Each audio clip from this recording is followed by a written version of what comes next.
Faut-il faciliter le droit à mourir dignement en France ? Ce débat est de retour. Les socialistes vont déposer aujourd'hui une proposition de loi au Sénat pour défendre l'aide active à mourir. Le débat parlementaire va se tenir dans un contexte particulier, puisque la semaine dernière, une ex-secrétaire d'État aux personnes âgées, Paulette Guinchard-Kessler, a décidé de mourir assistée en Suisse. Et elle avait demandé à son amie Marie-Guite Dufay, présidente de la région Bourgogne-Franche-Comté, de témoigner en son nom pour faire bouger les lignes, je cite. Arthur Mbaché l'a rencontrée pour Europe 1. Dans un premier temps, quand elle nous dit qu'elle veut partir, on est saisi d'effroi. Puis après, on dit pourquoi, et le pourquoi était pour elle révoltant. Parce qu'elle disait, mais vous ne vous rendez pas compte de la souffrance qui est la mienne. Elle avait une maladie invalidante qui l'empêchait de marcher. Elle perdait la parole. Et donc, à partir du moment où elle a pris cette décision, elle a essayé de faire en sorte que ce départ se fasse dans le cadre de la loi dans notre pays. Elle est entrée en contact avec le service des soins palliatifs, mais elle n'était pas dans ce qu'on appelle la phase terminale de sa maladie. Et donc, elle est ressortie très, très, très déprimée de ce constat que rien ne pouvait se faire dans notre pays. Et donc, elle a pris contact avec la Suisse.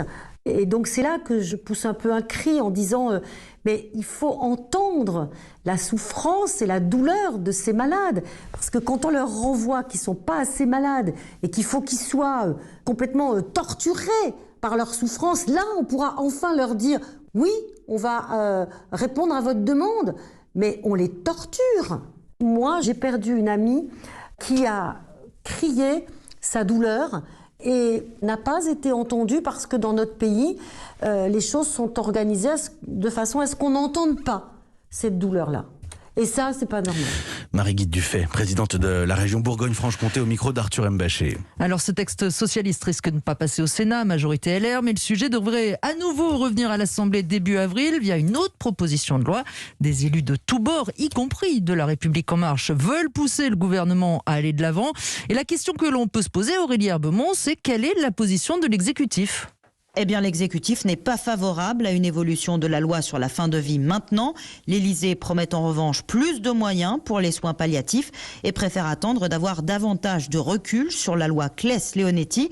Au gouvernement, beaucoup expliquent surtout que ce n'est pas le moment d'aller plus loin en pleine crise sanitaire.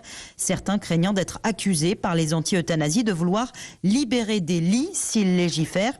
Et puis un ministre confie qu'un tel sujet nécessite bien plus qu'une journée de débat. Emmanuel Macron a déjà dit souhaiter choisir sa fin de vie, mais il n'a jamais promis de loi. Qu'importe, des députés de la majorité sont prêts au bras de fer avec le gouvernement. 150 marcheurs, plus de la moitié du groupe, ont signé la proposition de loi de Jean-Louis Touraine sur l'assistance médicalisée active à mourir. La question étant, combien iront jusqu'à voter le texte concurrent de l'opposition, programmé le 8 avril, quitte à mettre l'exécutif en difficulté. Les débats risquent de ne pas être apaisés sur ce sujet hautement sensible. Aurélie Herbemont.